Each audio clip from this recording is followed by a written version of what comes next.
오늘 링가드가 이제 처음으로 K리그에서 선발 복귀전을 치렀습니다. 지난 3월 달에 3경기를 뛰고요. 교체로. 그 다음에 3월 16일 이후로 부상 때문에 경기를 못 나왔죠. 그러다가 이제 오늘 부상에서 복귀한 날인데 경기 보면 링가드가 확실히 이 선수가 다르다 라는 걸 느낄 수가 있죠. 하지만 링가드 하나만으로는 경기를 이길 수가 없다. 대구에게 2대1로 패배를 했는데 기록만 봐도 서울이 볼 점유율이 매우 높아요. 그런데 오히려 슈팅은 대구가 서울보다 훨씬 더 많죠. 유효 슈팅도 마찬가지고요. 이거는 어떤 것을 뜻하냐? 서울이 볼을 점유했지만 볼을 점유한 것에 비해 효율적인 공격이 안 나왔고 비효율적인 점유율이라는 거죠. 그러다가 역습을 당하면서 계속 대구에게 더 결정적인 찬스를 허용했다. 그러니까 기본적으로 서울이 공격을 할 때 볼을 점유했을 때 본인들이 만들어가는 공격 패턴이 매끄럽지가 않아요. 그러다 보니까 턴오버가 너무 많이 나오거든요. 거기서부터 이제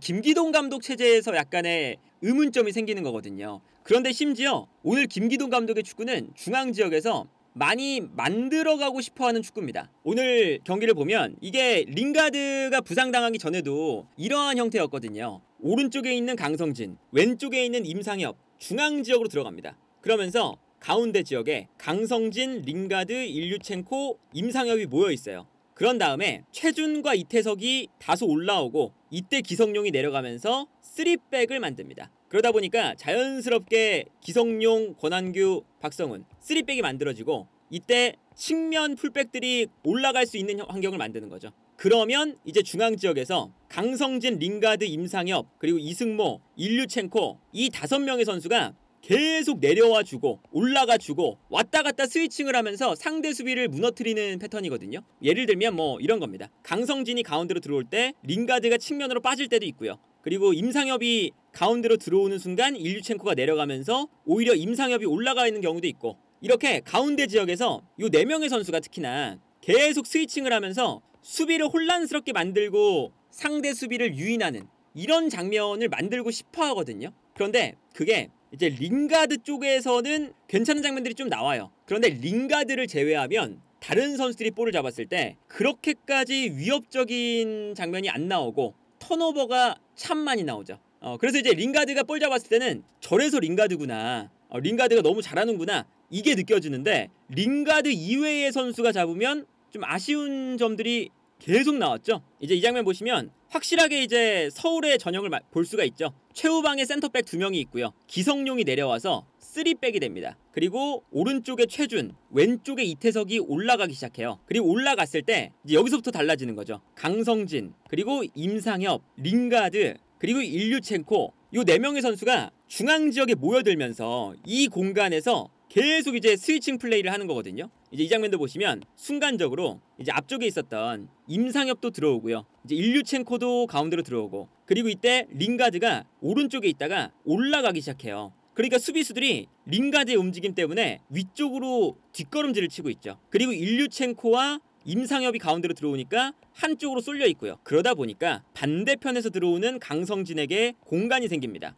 그래서 이 장면도 기본적으로는 링가드가 올라가면서 수비를 뒤로 물러나게 만들고 이 공간으로 패스가 들어가기 때문에 가운데로 들어온 강성진에게 공간이 나는 나쁘지 않은 장면이 나와요. 이런 움직임이. 그리고 그 움직임에 늘 링가드가 관여가 돼 있습니다. 링가드가 애초에 오프 더 볼 플레이가 좋은 선수라서 이런 그 공간을 만들어주는 플레이, 이런 거를 되게 잘해요. 이 장면도 보시면요, 오른쪽에 있는 풀백 최준이 올라가고 있습니다. 그러면 강성진이 경기 이제 중계화면은 안 보이지만 가운데로 들어오겠죠. 근데 그 순간 링가드가 위에 있다가 내려오면서 의도적으로 미드필더 한 명을 끌고 움직입니다. 그러면 강성진이 안쪽으로 들어왔을 때 이 공간을 활용할 수가 있겠죠. 그래서 링가드가 패스를 받자마자 내려오면서 수비를 끌어당긴 다음에 뒤에 있는 선수한테 패스하고, 여기서 이제 패스가 앞쪽 공간으로 들어가는 거거든요. 이것도 이제 링가드가 공간을 만들어준 거죠. 그래서 링가드가 내려왔다가 강성진이 가운데로 들어갈 때 이 공간으로 일단 패스가 한번 들어가고, 그 순간 링가드가 올라가기 시작하면서 다시금 요 공간으로 리턴 패스를 받는 이런 움직임을 계속 만듭니다. 링가드가 뭔가 이 선수단에 계속 이제 균열을 일으키니까 서울도 플레이하기가 훨씬 편해져요. 이 링가드 자체가 영향력이 참 크다 보니까 링가드에게 당연히 상대 수비가 신경을 많이 쓸 수밖에 없잖아요. 이 장면도 보시면 중앙 지역에서 이제 기성용도 내려가 있고 또다시 이건 3백이죠. 여기서 일류첸코가 순간적으로 내려옵니다. 근데 그 순간 링가드가 의도적으로 올라가 주면서 수비수들을 계속 뒷걸음질치게 하고 있어요. 그러니까 안쪽으로 들어왔었던 임상엽이 요 공간으로 내려옵니다. 그러면 이 공간으로 또 이제 패스가 들어가면 링가드 덕분에 요 공간을 쓰면서 임상엽이 볼을 잡을 수가 있는 거거든요. 근데 이런 장면이 계속 나와요. 이 장면도 링가드의 움직임 보시면 링가드에게 그냥 단순하게 볼이 갔는데 링가드에게 정말 많은 선수가 붙습니다. 그러다 보니까 링가드가 여기서 본인에게 수비가 엄청나게 쏠릴 때 영리하게 약간 뒤로 빠져주면서 이 공간을 쓰기 시작하고요. 그 다음에 측면에 있는 선수도 링가드에게 붙기 시작하니까 반대편에 있던 강성진에게 공간이 나죠. 그래서 링가드가 본인에게 충분히 수비를 끌어당긴 다음에 오른쪽으로 패스, 완벽한 공간에서 강성진의 슈팅 찬스가 나옵니다. 오늘 경기 전에 김기동 감독이 링가드를 부상해서 복귀를 했는데 왜 선발로 썼냐? 링가드의 몸 상태가 100%는 아닌데 만약에 링가드를 후반전에 넣었는데 후반전에 넣었다가 링가드가 준비가 안 되어 있으면 내가 링가드를 넣었다가 다시 뺄 수도 있다는 생각을 했다. 그래서 그냥 차라리 먼저 투입을 한 다음에 링가드가 좋은 모습을 보여줄 수 있는지 한번 확인하고 교체를 해야겠다고 생각을 했다. 이렇게 얘기를 했어요. 그러니까 링가드가 혹시나 부상해서 복귀하는 경기니까 웬만해서는 중간에 교체로 넣을 텐데 링가드의 컨디션이 안 좋을까봐, 그러니까 링가드가 부진할까봐 넣었다가 빼면 링가드에게 어쨌든 안 좋은 영향이 가니까 차라리 선발로 쓰자. 링가드에게 약간 의문이 있었던 것 같거든요. 그런데 링가드가 부상 복귀 전임에도 불구하고 선발로 나와서 가장 잘했다 사실. 근데 이제 여기서 문제는 서울이 링가드가 없을 때 조금 이제 안 좋아요. 그러니까 링가드를 제외하면 다른 선수들이 볼을 잡았을 때 미스가 너무 많고 미스도 너무 많고요. 링가드가 후반전에 교체로 아웃이 된 다음에 링가드가 교체된 건 사실은 뭐 어쩔 수 없는 선택이잖아요. 링가드가 90분 동안 풀타임을 뛰기에는 지금 경기를 안 나온 시간이 2달 가까이 돼서 지금 체력적으로도 안 될 거거든요. 링가드가. 그리고 이제 몸 상태를 관리를 해줘야 되기 때문에 링가드가 오늘 경기 중간에 교체된 건 이해를 하는데 링가드가 나갔다고 해서 서울이 링가드의 움직임과 링가드의 볼 소유 능력을 빼버리면 다른 선수들이 이렇게까지 볼 터치가 안 좋고 이렇게까지 이 선수들이 움직임도 안 좋고 뭔가 이 선수들 간에 합이 맞춰져 있는 그런 플레이도 부족한 것 같고 등등등 아쉬움이 일단 김기동 감독의 전술에도 좀 있어요. 일단은 그래서 보시면 이제 어떤 문제가 좀 있는 것 같냐? 서울이 공격권을 가졌을 때 패스미스가 좀 많잖아요. 중앙 지역에서. 가운데에서 패스미스가 많은데 일단 서울이 추구하는 건 중앙 지역에서 볼을 주고받는 거거든요. 그러니까 예를 들면 아까 말씀드린 것처럼 강성진 그리고 링가드, 임상엽 가운데로 들어오기 때문에 요 가운데에서 요 밀집해 있는 선수들이 움직이면서 뭐 수비를 끌어내고 움직임까지는 좋잖아요. 뭐 강성진이 가운데로 들어오면서 수비를 유인하면 이때 일류첸코 그러면 또 링가드 뭐 이런 식으로 수비를 유인하거나 움직임까지는 괜찮아요. 그런데 이 선수들 개개인의 뭐 터치 미스 이런 거에 더해서 오늘 대구가 밀집 수비를 하고 있는데 이 밀집 수비를 약간 끌어내는 움직임 자체는 다소 부족합니다. 요 4명의 선수를 제외하면. 이제 어떤 게 있냐면 요 풀백 자원들을 높게 끌어올리지 않는다는 게 좀 아쉬워요. 그러니까 기본적으로 이 최준과 이태석이 높이 올라가서 정말 공격수와 동일선상에서 약간 더 과감하게 넓게 움직이면 수비가 끌려 나오니까 끌려 나오는 순간 요 사이사이 공간이 생기면서 당연히 서울의 공격수들이 더 편하게 볼을 소유할 수 있는 장면들이 나올 거거든요. 그런데 김기동 감독이 최준과 이태석을 그렇게까지 높게 끌어올리진 않습니다. 이거는 아무래도 중원 지역에 기성용 선수가 기동력이 이제는 많이 떨어진 상태이기 때문에 기성용이 남아있으면 풀백들이 올라갔을 때 이 공간을 커버하는 게 무리가 생긴다.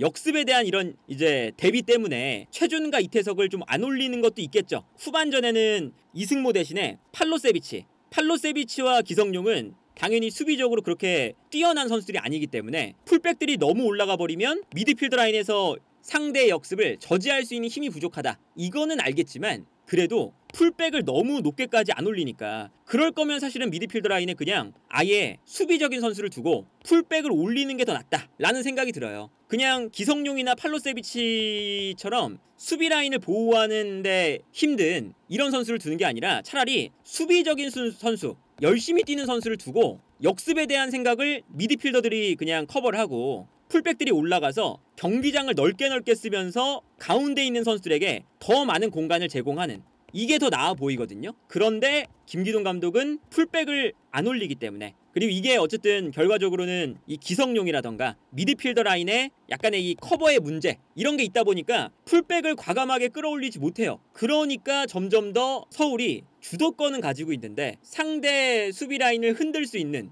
그런 형태를 좀 못 만든다는 생각이 좀 많이 들거든요. 특히나 이제 뭐 기성용 선수라던가 약간 기동력이 떨어졌지만 이 선수들을 어떻게 활용하면서 공격적인 경기도 할 수 있을지, 역습에 대한 대비도 가능할지, 이런 걸 좀 해야 되지 않나. 그래서 이제 오늘 경기 보면 그 마지막 즈음에 이런 장면도 나와요. 이제 이태석이나 최준, 요 두 선수가 높게까지 안 올라가요. 지금 최준도 약간 가운데로 들어와 있으면서 기성용이 올라가는 걸 도와주고 있죠. 이태석도 완전히 이제 와이드하게 올라가는 게 아니라 약간 낮은 위치에서 볼 잡으면서 언제든지 가운데로 움직일 수 있는 위치에 서 있습니다. 그러다 보니까 좌우 이 넓은 공간에는 상대 수비를 끌어낼 수 있는 와이드한 선수가 없어요. 다 중앙 지역으로 들어가 있고 윌리안이든 나중에 나온 강상우든 가운데 들어가 있으니까 측면 공격수들이 가운데로 들어가는데 풀백들은 안 올라오고 있다? 라고 하면 중앙 지역의 이 밀집 수비에 갇혀버리는 형태가 되는 거죠.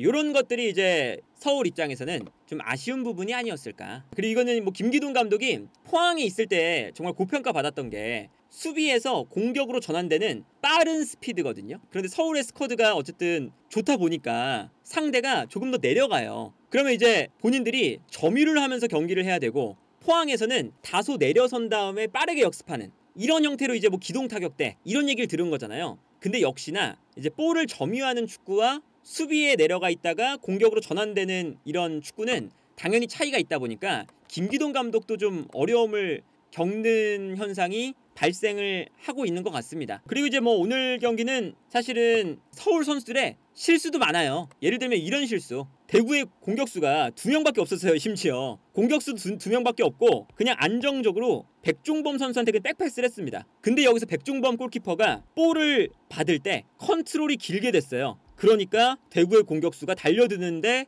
여기서 압박을 당했죠. 이거는 뭐 백종범 골키퍼의 완전한 미스고 압박을 당하면서 여기서 볼을 뺏겼습니다. 뺏기니까 반대편에서 뛰어 들어오면서 득점을 만드는 이런 이제 치명적인 실수들, 이런 게 좀 계속 나오다 보니까 좀 기본적으로 선수들에 대한 그런 문제도 당연히 좀 보이고 있지만 일단 전술적인 문제도 당연히 크다.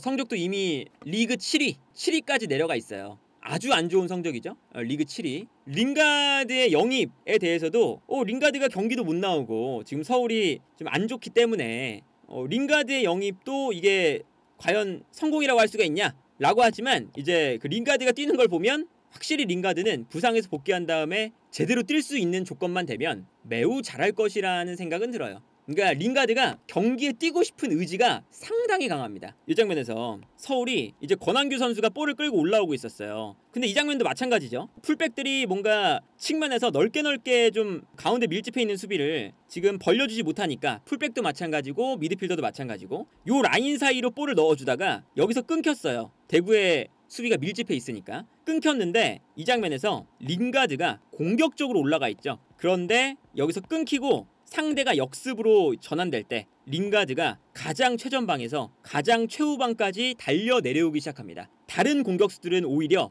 약간 걸어오는데 링가드만 유일하게 미친 듯이 내려와요. 그리고 심지어 이제 측면 지역으로 뛰어나가는 선수에게 패스가 연결이 되거든요. 근데 여기서도 패스가 연결이 되니까 연결이 되는 순간 측면 지역에 서울의 선수가 없었어요. 사실은 강성진 선수가 조금 더 내려왔어야 되는 장면이죠. 그런데 링가드가 오히려 최전방에 있다가 내려오더니 아무도 선수가 없으니까 여기를 따라갑니다. 그래서 가장 최후방까지 링가드가 내려오고요. 수비 라인에 거의 풀백처럼 수비 라인으로 들어가요, 링가드가. 그리고 여기서 마지막에는 수비 라인을 형성해주고 있는 걸 볼 수가 있죠. 이렇게 링가드가 진짜 미친 듯이 뛰거든요. 전방 압박도 정말 잘하고 수비로 복귀하면서 가져가는 수비적인 움직임이라던가 이런 것들이 링가드가 상당히 좋고 굉장히 열심히 뜁니다. 그러면 이제 김기동 감독은 링가드까지 복귀한 상태에서 링가드를 어떻게 쓸 것인가에 대해서 조합만 좀 맞춰줬으면 좋겠다. 그리고 이제 그 서울 입장에서는 아무래도 링가드를 통해서 인기몰이를 이렇게 했는데 좋은 경기를 보여주면 당연히 팬들은 훨씬 더 많아질 수밖에 없는 거잖아요. 그렇기 때문에 좋은 경기만 보여주면 팬들이 더 들어오는 거는 시간 문제라서 김기동 감독의 역할이 참 무거울 것 같다. 대구 같은 경우는 확실히 그냥 기존 선수단에서 감독이 바뀐 거잖아요. 근데 감독이 바뀌었을 때 딱 포인트가 하나 있어요. 최원건 감독도 어쨌든 기본적으로는 수비적인 틀이고, 그리고 박창현 감독도 분명히 수비적인 틀이에요 지금. 그런데 최원건 감독과 박창현 감독의 일단 약간의 차이점은 볼을 가졌을 때 최원건 감독은 공격을 할 때도 최소한의 선수들로 공격을 할 때가 많고, 박창현 감독은 그래도 볼을 가졌을 때 조금 더 앞쪽에서 공격 숫자도 많이 배치하고, 그리고 앞쪽에서 볼을 빼앗기면 앞쪽에서 압박을 하려고 그러거든요. 거기에서 좀 차이점이 발생하는 것 같고, 그러다 보니까 일단 대구는 감독 교체를 일단 잘했고, 감독 교체 효과를 전체적으로는 보고 있는 최근의 흐름이다. 그리고 물론 이게 뭐 지금 감독이 바뀐 지가 얼마 안 됐기 때문에 다른 팀들이 적응을 못하고 있다가 조금 더 시간이 가면 당연히 박창현 감독이 부침을 겪을 수도 있어요. 감독 효과가 언제까지 이어질 수는 없으니까. 그렇지만 그럼에도 불구하고 분위기 반전에는 대구가 확실히 성공을 했다.